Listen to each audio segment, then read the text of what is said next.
Привет, друзья, с вами Алексей Стеклов. Наступила наконец-то зима, по крайней мере у нас. Метет снежок, моя любимая погода. Минус 5, минус 7, плюс снег. Очень мягенько ехать и всякое такое. Совсем недавно произошла такая спонтанная встреча патфайндеров. И один из владельцев, увидев у меня на капоте мухобойку, говорит: блин, да капец, у тебя там капот сгниет, ему жопа, короче, все, распрощайся там со своим капотом. На что я привел довод, что капот-то этот ржавеет не снаружи, как многим может показаться от того, что там мухобойка натерла. Ну, я понимаю, что да, такое возможно, вот. Но в случае, если мухобойка стоит, все нормально, все красиво, все хорошо, ничего нигде не жмет, не трет, не натирает, вот, не портит лак-красочное покрытие, то ржаветь наши капоты и не только на Pathfinder'ах, а вообще на, я думаю, всех абсолютно автомобилях, за исключением автомобилей с алюминиевыми капотами, как было у нас на Subaru. Вот. Кстати, прикол, еще один из товарищей сказал: да ладно, что там ржаветь, на той же самой случайной встрече, у нас капоты алюминиевые. Вот, я сначала так не стал противиться этому, так как я не знаю на самом деле статистики, есть ли на этих Pathfinder'ах алюминиевые капоты. По крайней мере, я ни разу не сталкивался. Я написал амигосам в Испанию, в Португалию, вот, с вопросом, у них есть алюминиевые капоты на пафиках или нет. Вот, ждем информацию. А сейчас пилим в гараж. Как раз наступил сезон, настала пора утепления капота, что я делал, в принципе, на всех автомобилях своих. Вот, до этого просто не доходили руки. Вот, наконец-то это время пришло. И заодно я вам покажу, как именно и из-за чего именно ржавеют капоты большинства автомобилей. Не буду никого там сватать или настаивать на том, что, ребята, вам обязательно надо утеплять капоты, утеплять двигатели. Зачем это делаю я? Меня лично очень бесит, когда приезжаешь, покатался, там капот очень теплый, и падает снежок, и потихоньку начинает намерзать наледь, и капот потихонечку обрастает не то что там снежком или инеем, он обрастает просто тупо куском льда. И потом, чтобы этот капот оттаять, мы гоняем, это все оттаивает, это все сползает благополучно, и потом возвращаешься опять на улицу, домой, и у тебя опять падает снежок, и опять вся эта хрень нарастает и так далее. Плюс лично мне чем это все не нравится, потому что вот эта вода растаявшая затекает как раз под мою любимую мухобойку, вот, из-за которой якобы ржавеет капот. Вот, и тут начинается проблема. Вода, естественно, при замерзании увеличивает свой объем, немножко распирает, это все дело деформируется, и, в общем, мне это все очень не нравится. Вот, поэтому все капоты на своих автомобилях, которые были, я всегда утеплял. И сейчас едем в гараж, утепляем капот, и заодно я вам покажу, из-за чего именно ржавеют капоты большинство автомобилей. Неважно, там Nissan, Toyota или еще что-то, при условии, конечно, если это капот не алюминиевый. Погнали!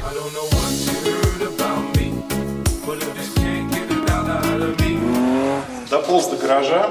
Слава богу, не успел капотик прогреться. Вот, капот холодный. Ничего сюда не набилось, не натекло, потому что нам эта область сейчас будет очень нужна.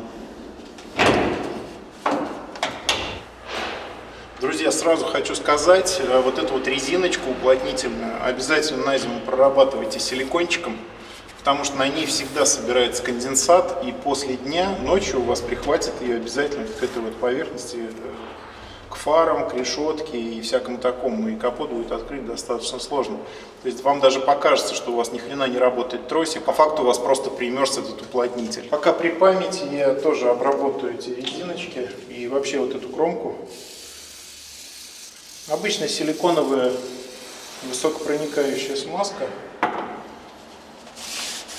Вот, пройдусь по периметру, плюс обязательно надо обработать вообще все резинки, какие у вас есть на открываниях на дверях, на багажнике, ну и, как говорил ранее, на капоте. Кто часто открывает капот и заглядывает на его внутреннюю сторону, наверное, уже догадались, откуда возникает конденсат на внешней стороне капота. Изнутри, скажем так, как очень хитро звучит.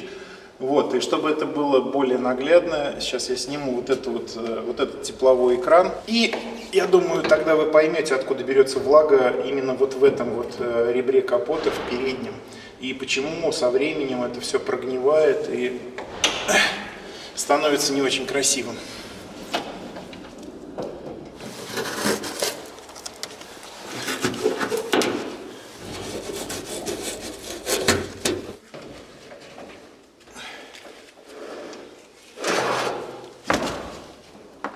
Вот так, друзья, это все неприглядно выглядит. Просто чтобы вы понимали, здесь всегда стоит вода.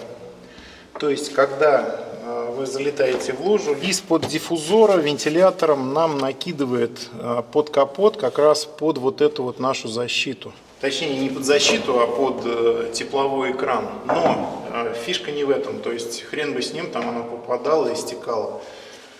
А происходит следующее. Вода, попадая на внешнюю поверхность капота, стекает по ней внутри. И эта грязная вода в итоге, друзья, по вот этой складке стекает в переднюю часть капота.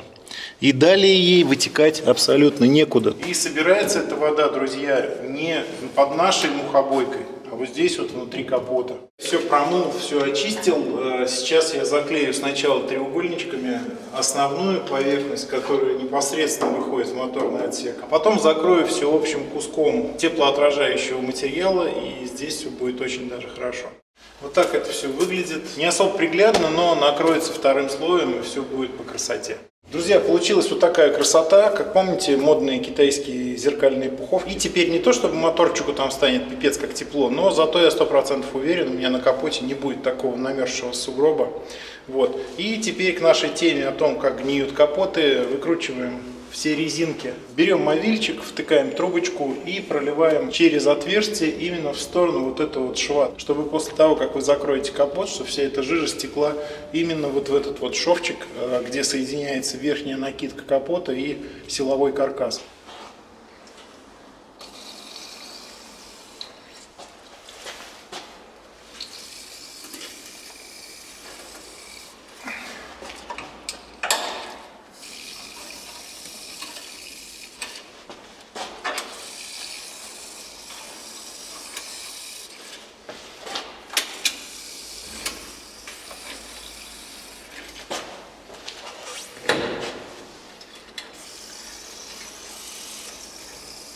Ставим отбойник капота обратно и быстрее закрываем, чтобы жижка стекала именно в стык. На сегодня это все. Если считаете, что тема не раскрыта или я сделал что-то не так, обязательно пишите в комментарии. Я буду очень рад их почитать и выпустить другое видео на эту же тему по правильному, то есть так, как вы считаете, если действительно ваши доводы окажутся убедительными. А в следующем видео я смонтирую систему обогрева топлива при пуске двигателя и на постоянной основе. Не пропустите. Подписывайтесь на канал, ставьте лайки и жмите на колокольчик, чтобы не пропустить самое интересное.